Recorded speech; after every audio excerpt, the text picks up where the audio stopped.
That beat going crazy.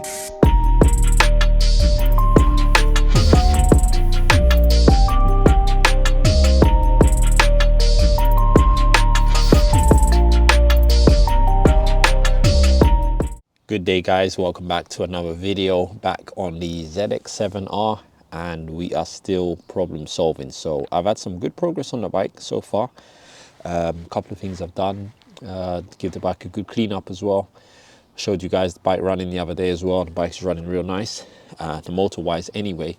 So we are still diagnosing this sort of jerkiness. I feel like the bike's been held back and notchiness. I've been doing some research. I've read you guys' comments and checked some of that stuff as well. I'm going to show you what I've seen so far and what I'm thinking, what I'm going to check now. I think I've found something that doesn't look right. So again, let me know what you guys think. I'm going to look into this as well. Right, so before we get down to the drivetrain, there's a couple of other things, and there's one more thing I need some advice on. So I seem to have sorted out the revving issue where I was having the RPM starting at 2000. I actually took all the clocks apart. They look really clean. There's no rust inside the coils or anything. I spun them around a couple of times, played around with the position of this, and it seems that I've got the RPM spot on now. So when I turn the key, it starts at 0. When I start the bike, it's idling at 1500. The revs are moving perfectly. Did some tests. I got the service manual, did some electrical testing with the gauge to confirm that the gauge is working correctly, and it seems like now it's working right. Before, when I start the bike, it would jump straight up to halfway, and then it would climb from there. Now, as you see, it's at cold. When I turn the bike on, it starts at cold, it rises, it stabilizes around the middle, and the fan cuts in and out somewhere around the middle as well. So I think the temperature gauge now is correct. So that has been sorted out. The other electrical issue I'm having, which I'm going to check the battery voltage in a minute, but yesterday I left the bike to charge all day on a slow charge, and what I noticed with the indicators, which were really dim, they're LED white indicators, so that doesn't help, but they were really dim. You had to put your face up to them to even see them. But what I did notice playing around yesterday is that when the headlamps are on, they will go really dim, because all the time I had the headlamps on. When I turn the headlamps on, they come bright. So it seems like either the battery is struggling to power both of them. Wondered if it could be the relay for the indicators, but it just seems that maybe it's a power issue. So I'm going to check what the voltage is on the battery and just see if it's actually a dodgy battery. Obviously, I don't know how old this battery is. I don't know if the battery had been the same battery sitting in the bike for a while. It could have died over a year, and the guy maybe just charged it up, and maybe it's just not holding the power as well. So we'll do a quick battery test, and then we'll check those indicators and see if they're doing the same thing or not. Even with the bike running on full power, with the engine on, I'm still getting the same issues. So and I do believe I'm getting about 14 volts charging on the battery, but I'll check that out. So hopefully we don't have a alternator issue. Now, yesterday with the chain, I did slacken the chain a bit, so I pulled this forward a bit, 1 notch. I checked it yesterday. It seemed that we were in the 30 to 35 mil. I think 35 mil is the optimum place that you want. So I'm going to check it again just to make sure I've got it in the right place. But I do seem to have, I checked everything for notchiness by hand like that. Everything seems to be turning. I couldn't really find any kinked or binded spots. I cleaned the chain, as you guys can see. I gave it a good clean yesterday, a whole spray bottle of chain cleaner, and I used a brush and I cleaned them all out. They came out really good. Then I used half a bottle of lubrication, chain lube, and lubed the chain as well. So the chain is clean and lubricated. So now what I'm going to look at is sprockets. If we don't find anything, I'm probably going to take the chain off and inspect the chain close up.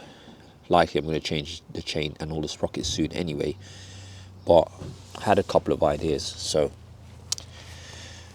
some things I've looked at online, they're saying to check that the chain or the sprocket that it shouldn't be coming back like this. And moving side to side, there is a lot of movement, if you guys see, side to side.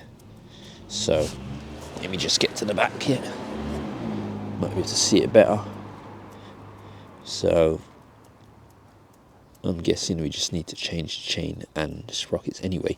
But while I was doing this, more interestingly, what I found was that not only is the chain moving, but the whole sprocket is moving in the wheel, side to side and forward to backwards, which I found strange. I'll show you guys. If I hold the sprocket again, you might be able to see it, and I can feel it knocking. I don't think the sprocket should be moving like this.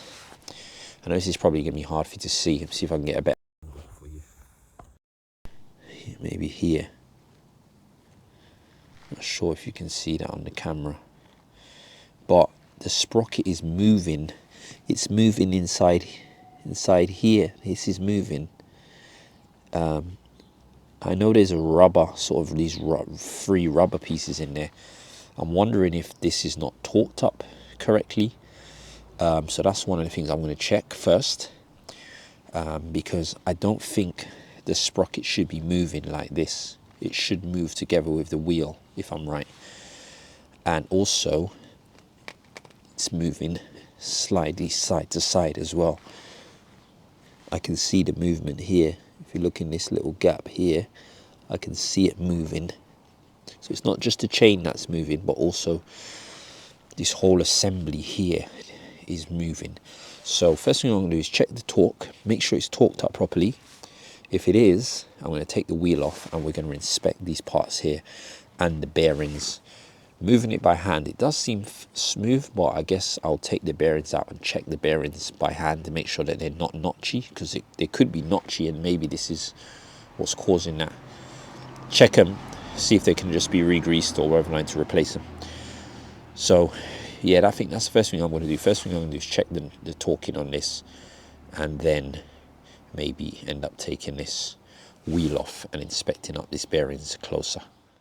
Hi guys, so what I've decided to do, just for reference, this is the SV650 that I've been building, you guys might remember, which is almost there. I was waiting for brake, master cylinder, seal kit, which has arrived now, so I can sort that out because I think it's leaking, and then I can bleed the back brakes, and then that's pretty much this bike done. So this bike, I did replace the sprockets, I believe. Yes, I think I did the sprockets and new chain. So this is brand new. Everything's brand new. Hasn't been even really ridden. Now, I did the same checks on this by holding the sprocket and trying to move the sprocket. And on the other bike, you can clearly see it moving right here where this part goes into the wheel, this hub. You can see it moving in and out like that, and you can also see it moving that way. This one has no movement whatsoever. No movement that way, no movement front and back. I could literally move the sprocket back and forward. So I think that back and forwards is probably, and side to side, is probably why we're getting that sort of jerking on the bike. So maybe it's not necessarily the chain, which will be changed anyway, and not the sprocket, but this hub. I know there's these sort of rubber bits in there. I'm wondering if they're worn out, if that's something. So I checked the torque bolt on the other bike as well, the Ninja, and it's torqued to 145 Newton meters, which is what I checked, and it's fine. So it's not that it's loose or anything. So I think now I'm gonna have to take the wheel off the other bike and let's inspect this hub here. So again guys, I'll just show you this movement on here, side to side and up and down. So you can see the difference in this one compared to the other bike. There's no movement in the other bike. So I took the pin out. I'm going to take this bolt out. I'll loosen it and then I'll put it up on the stands and try and get this wheel off.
Forgot I got to take the caliper off first.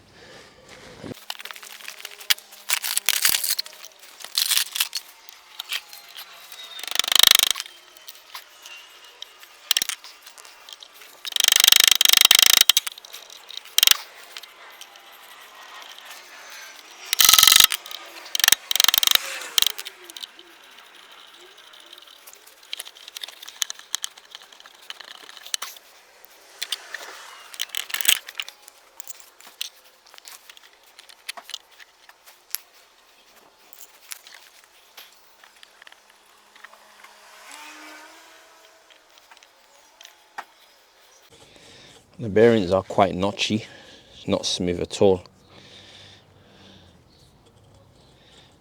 Still doesn't explain why there's so much movement here. I'm wondering, do these rubber things here wear out? I mean, they look quite clean. They look quite good condition, but I'm not sure whether these things wear out or not. They're supposed to be gripping tighter onto this, onto these. You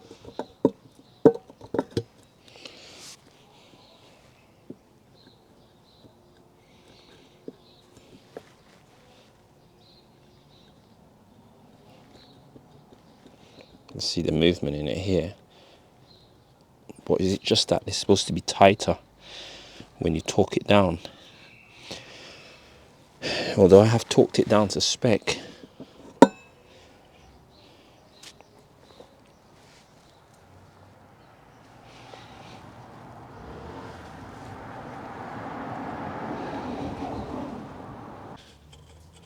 all the bearings are a bit notchy, to be honest.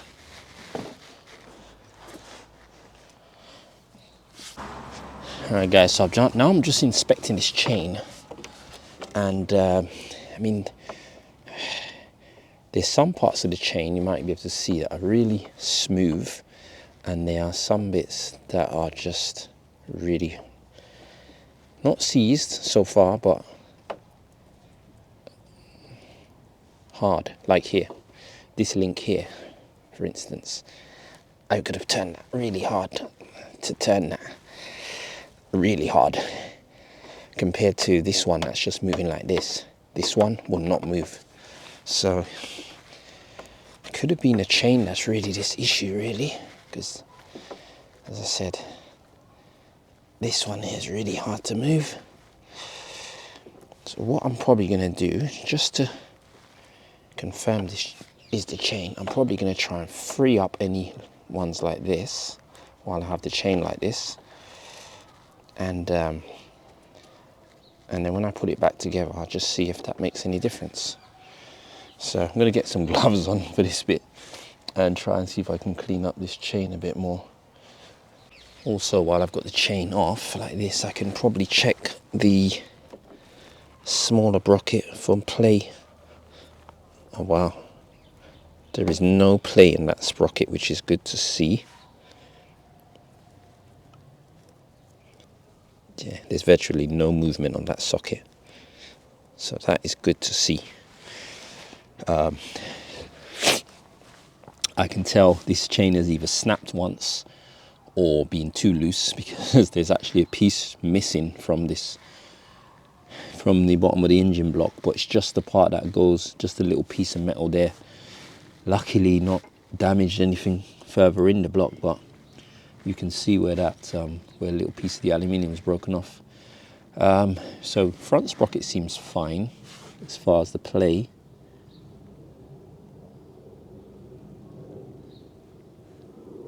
Teeth I'm not too sure about. Well, really I just want to diagnose this problem before I just start buying parts. As I said, I will change this chain and sprocket, but I just want to make sure I don't have any bigger problems like in the engine or gearbox or anything. That's really what I'm concerned about. So if I can just confirm 100% where these issues are, like if it's a sticking chain, I can check all of these links, clean them all up, lubricate them, and if I find it's better, then at least I know it was the chain or the sprocket or bearing or something like that. So I'm starting at the master link here, and there is one that's a bit sticky there. I'm going to work my way all the way around back to the master link. See if we can free up.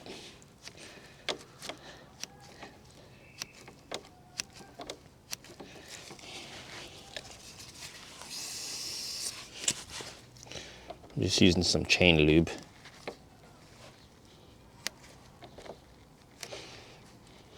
See, the left hand side of the link is moving like that.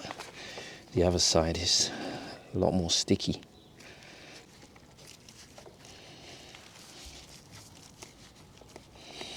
Oh, that's better.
Oh, I'm not even halfway through the chain yet. My master link's only there. God.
As you guys saw, I run up the bike, put it into gears and let it, run, and I can see, as you looked in the video, that this is going like that, and you can see how the chain is bumping, and the faster it goes, I put it up to 6th gear and just let it run on its idle, and it got faster and noisier.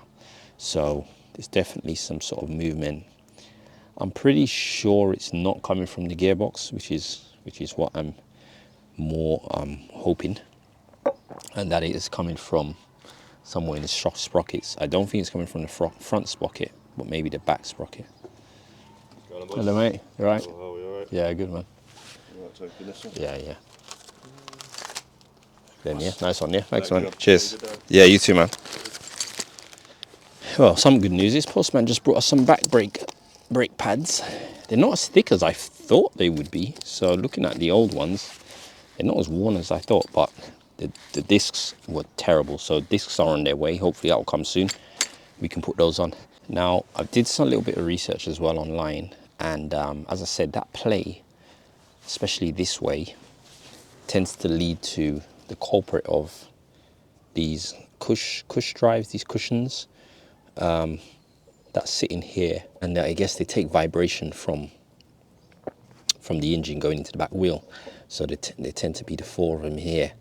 And when you clamp this down, bolt this down, I mean, you've got these little nibs here as well, and everything just closes it really tight down, so then it doesn't move this way, and it shouldn't really move that way as well.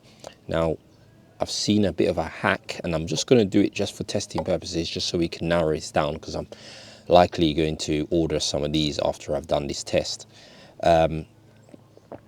Using some inner tube, which I have here from a bicycle, we're going to try and see if we can take up some of that slack. So when these sit in here like that, actually I'll take it from here, looking underneath the sprocket, they sit like this, and they should be tight. So sometimes there's sort of play in them, hence why it's rocking back and forward. So to eliminate that, and just to confirm that, I'm going to put some inner tubing around these, just to give it some extra tightness of the rubbers together. So I managed to get some off an old bike. I'm going to cut some of these little strips about that high. And if this works, that should take away the movement that direction, but might not take away the movement that direction. What we could do is put some strips underneath these to tighten it, make them a bit thicker that way, and maybe that might work. We'll test it out and see if that takes away this vibration. If it does, then we know that these are the main culprit here. So I'm going to put these on tight onto that, like that. You can see I've wrapped them around here like that. So this has made these a little bit thicker. Obviously it's going to be rubber to rubber, so it should continue keeping those vibrations at bay. But maybe all that movement is jolting the wheeler back a bit. So I'm just going to do that on all four of them, and then we'll put it in and see what happens.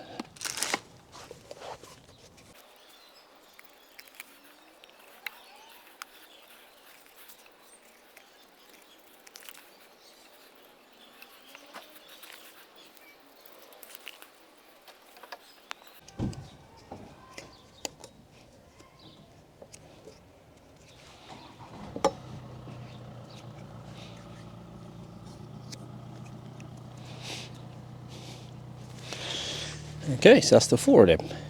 So that should tighten up the gap between these now, and maybe solve that rocking back and forth. So let's try it. Not even be too tight to get them in now. Let's have a look.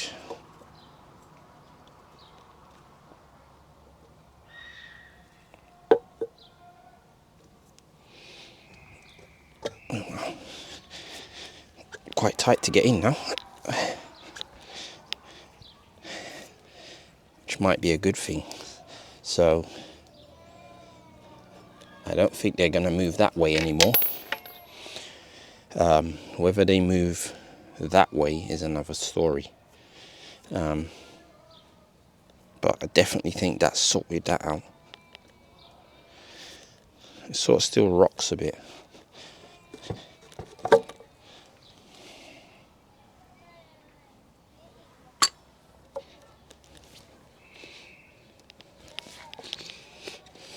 What I'm going to do is I'm going to put a little strip underneath these, each of these as well.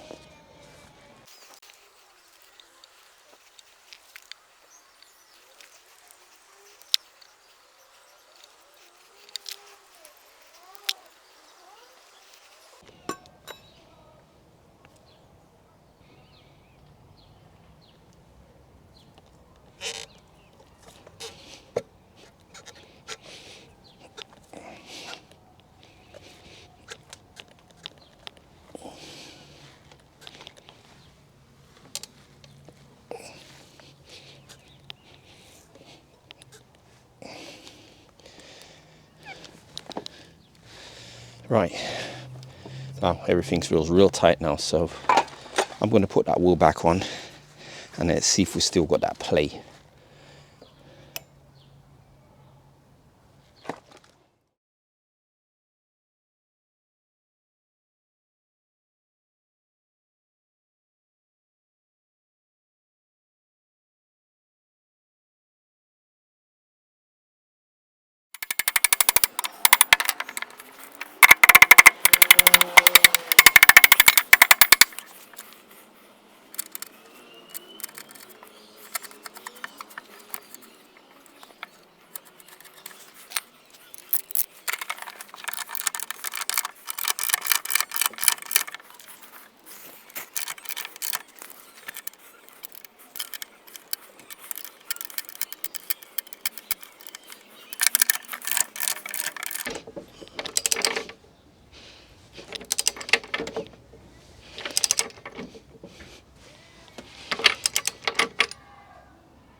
Alright guys, so I've just put this back in, so I've torqued it up, chains sorted, alignment, and now this is the sprocket. There is no movement at all this direction. So remember, we put some flap ones behind it so it'd stop it from moving that way. So it's not moving at all, and it's not moving this way. See, that's just the wheel moving slightly, but before the wheel was staying still and the sprocket was moving up and down. So that's definitely those rubbers or those cushions that were, I guess, worn. So that's this.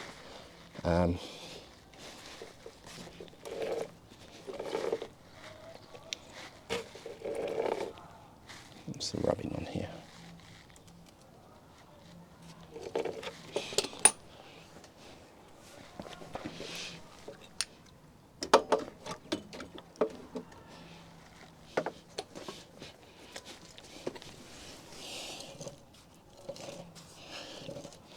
Now, what I will say though is this wheel does feel tighter. I'm wondering if something's still not right. If it's unless maybe now it's really rolling on the bearing more, and maybe the bearings are just seized, because it was definitely smoother than this. So I wonder if this is the resistance we're dealing with, is those bearings, because I can't see why putting those rubbers would make this now tighter, because everything connects metal to metal all the way across through the center of the bearings, so it shouldn't be anything binding unless it's just the bearings that are binding.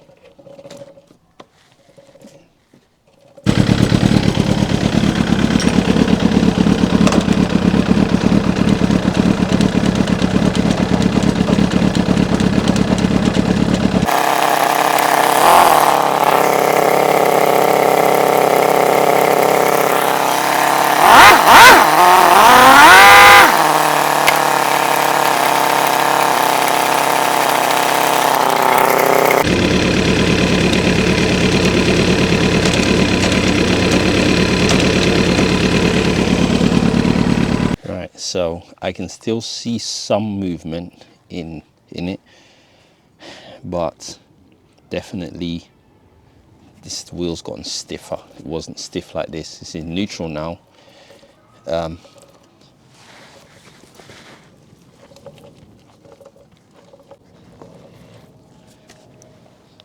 Something is rubbing somewhere. So I'm really starting to think this issue is definitely somewhere around the back wheel. So what I'm going to do is loosen this bolt a bit as a start, because it's torqued to 145 Newton meters, which is pretty much what the manual says. See, as soon as I've loosened it,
Right guys, so I put the bike wheel back on, and I've torqued it again to 140 newtons, not 145 I think it was, and unlike the first time, it's not stiff again.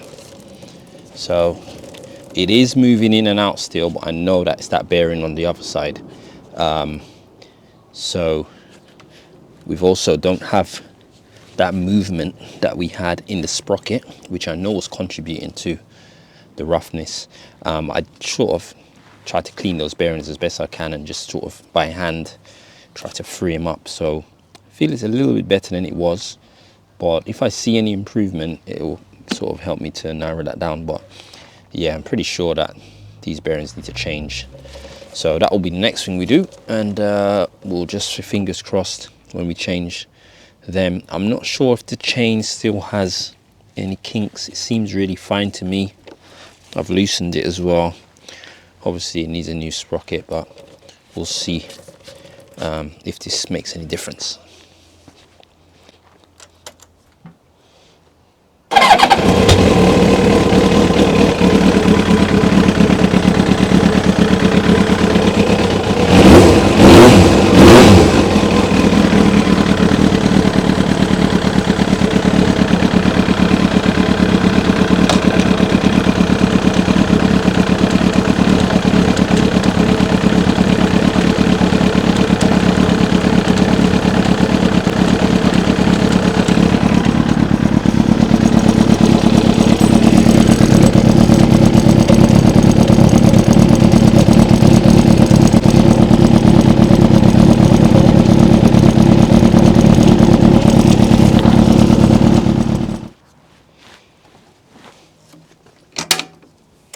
Yeah guys, so we still got it, still jumping a lot and still got that wobbling movement, and I can feel when I accelerate, when I give it some gas and it's under load, I really feel it jerking. I don't know if the bike is really supposed to be like this, because I've never had this bike before. Maybe it's just, you know, different than what I'm used to, but definitely can feel something's right and wrong here. So we'll do those bearings and we'll see from there.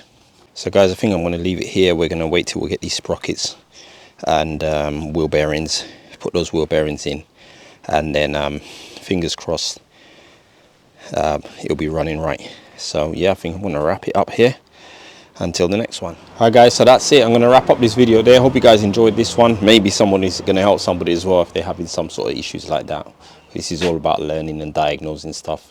So yeah, I'm going to leave this one here. So if you guys enjoyed this video, please let me know. Please like, comment and subscribe, and we'll see you guys in the next one. Take care for watching. Thanks for watching.